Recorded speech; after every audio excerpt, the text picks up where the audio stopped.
হচ্ছেটা কি? এটা তোমার ঘর নয় যে কেউ এসে পড়বে। কেউ আসবে না, সবাই ঘুমোচ্ছে। আমি তো ভেবেছিলাম তুমিও। ভাবলে কি করে? স্টুপিড।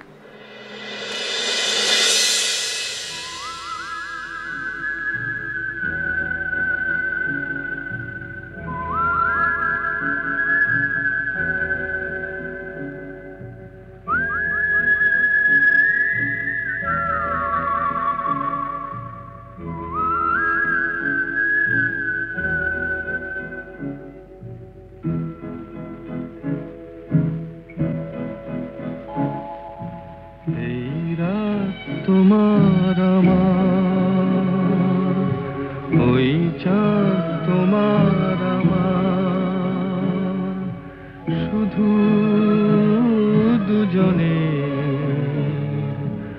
এই রাত শুধু যে গানে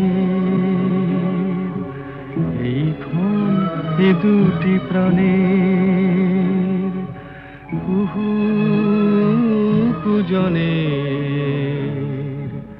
এই রাত তোমার আমার।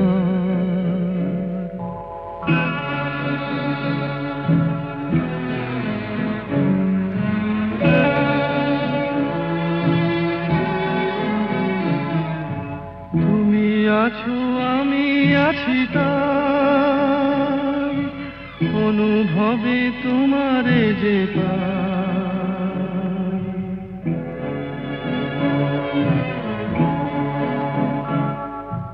তুমি আছো আমি আছি তাই অনুভবে তোমারে যে পাই শুধু দুজনের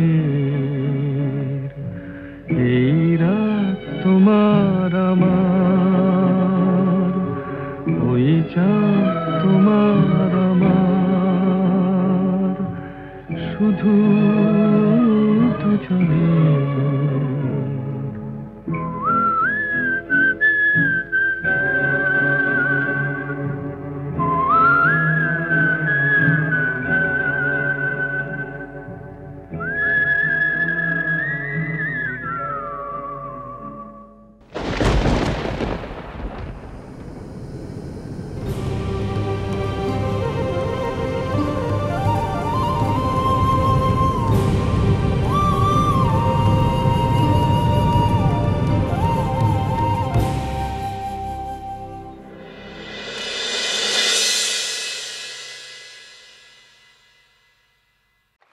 কি ব্যাপার, পুজোর সময় হয়ে গেছে, তোমরা মন্দিরে না গিয়ে এখানে?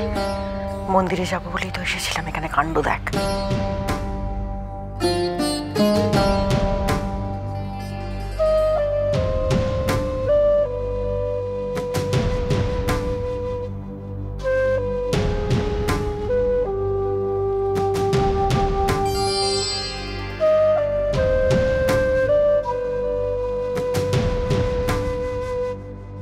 কি ব্যাপার কিছুই তো বুঝতে পারছি না, নিজের ঘর ছেড়ে দুজনে মিলে এখানে এসে শুয়ে আছে কেন? আমরা এতগুলো লোক এখানে এসে দাঁড়িয়ে আছি, তবু ওদের হুঁশ নেই। কি ঘুম রে বাপু? আমার মনে হয় কাল সারা রাত ওরা কোনো কারণে ঘুমোতে পারেনি বা কিছু।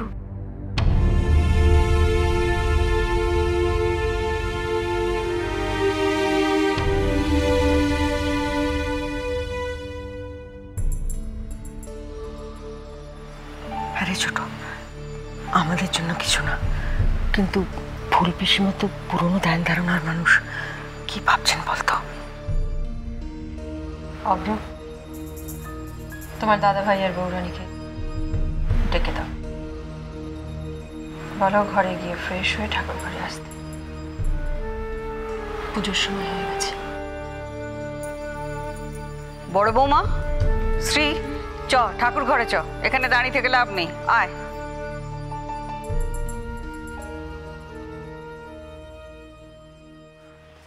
দাদা ভাই, এই দাদা ভাই।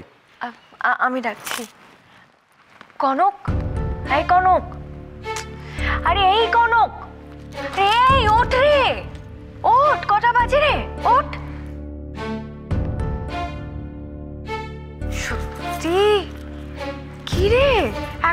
দেখছিস সবাই ঠাকুর ঘরে চলে গেল, আর তোরা ঘর থেকে এখানে কেন শুতে গেলি? মানে সবার সামনে এইভাবে ওপেন ড্রয়িং এ? তার মানে ছোট মা? শুধু ছোট মা না দাদা ভাই, মা, ফুল দিদুন সবাই। মা আচ্ছা তাহলে চেঞ্জ করে আসি। হ্যাঁ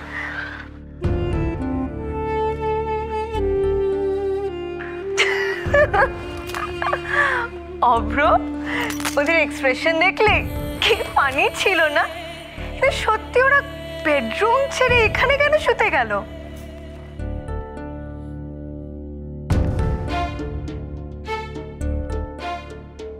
কারণ তো এখন একটাই, তিস্তা। ওর জন্যই হয়তো দাদা ভাই আর বৌরানী কাল বেডরুমে ঘুমোতে পারেনি।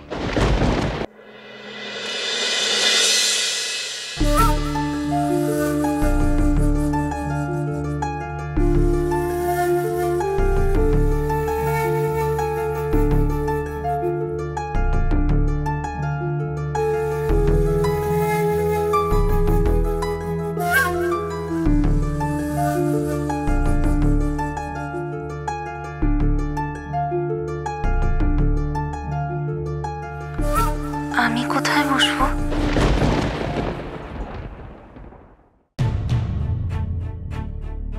এটা তো ঠাকুর ঘর, এখানে কারোর নামে কোনো জায়গা রাখা নেই।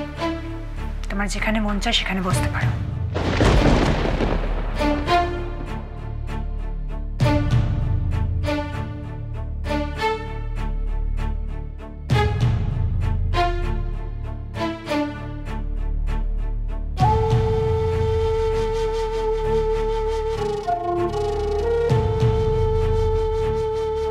আমি কিছু হেল্প করতে পারি? মানে আমি না একটু পুজোর কাজ করতে চাই, আমাকে একটু বলে দিন, আমি করে দেব। না, কোনো দরকার নেই। কেন? আমি তো শুনেছি ঠাকুরের পুজোর কাজ করলে মন শান্ত হয়, তাই আমিও। আমরা বাড়ির গেস্টকে দিয়ে কোনো কাজ করাই না। আপনারা আমাকে গেস্ট বলে ভাবছেন কেন? কারণ তুমি গেস্ট বলে। পুজোর সময় এসেছো, বসে পুজো দেখো। কিন্তু আমি তো। কনক এখনো এলো না? কেউ গিয়ে একবার দেখো তো কি করছো। ছোট মা, ওরা তো জাস্ট ঘুম থেকে উঠলো, ফ্রেশ হয়ে আস্তে আস্তে একটু টাইম লাগবে। আরে বাবু, পুজোর তো একটা সময় আছে, ওরা কখন আসবে তাই বলে পুজো তো আর থেমে থাকবে না। ঠিকই তো, আমার মনে হয় সবাই মিলে হাতে হাতে কাজগুলো করে নি। না না, তার কোনো দরকার নেই, আমাকে বলে দিন না, আমি সব করে দেব। কনক এই বাড়ির বৌরানী, ও বাড়ির প্রত্যেকটি নিয়ম জানে, একা হাতে ঠাকুরের সমস্ত কাজ করে, ওকে কিচ্ছু বলে দিতে হয় না। কাজে আজও নিজে একা হাতে সবটা সামনে নেবে। আমি গিয়ে দাদা ভাই আর বৌরানীদের ডেকে আনছি। আরে ওই তো ওরা এসে গেছে। আয় দাদা ভাই বৌরানী, এসো এসো, তোমাদেরকে ডাকতে যাচ্ছিলাম, এসো। হ্যাঁ আয়, যা তোরা দুজনে সামনে গিয়ে বস। তোরা দুজনেই তো আরতিটা করবি একসাথে। যা তো সামনে গিয়ে বস, বসে বৌরানী।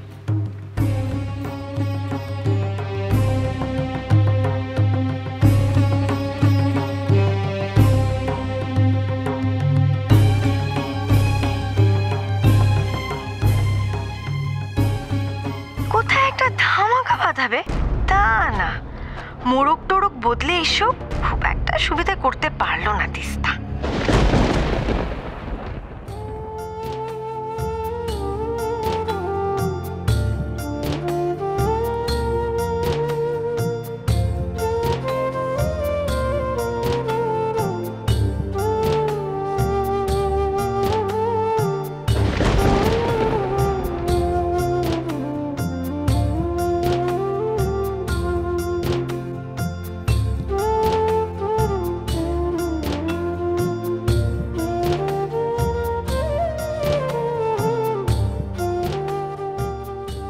অনেক হয়েছে কনক, টাইম সেন্সটা না আমারও খুব খারাপ নয়।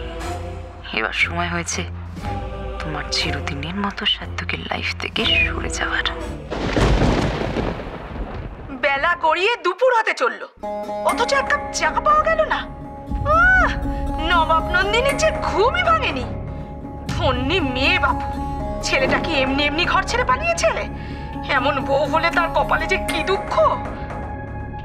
আহা গো, মায়া হয় অরূপটার জন্য। নিজের বাড়ি ঘর ছেড়ে কোথায় কোথায় পালিয়ে বেড়াচ্ছে কে জানে। শনি শনি, ঘরে শনি ঢুকেছে।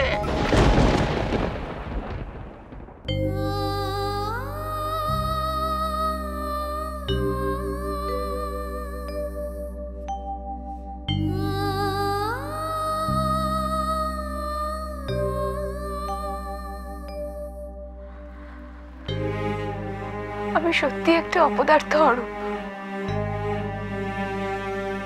আমি এখানেও কারোর কোনো কাজে লাগছি না। আমি জানি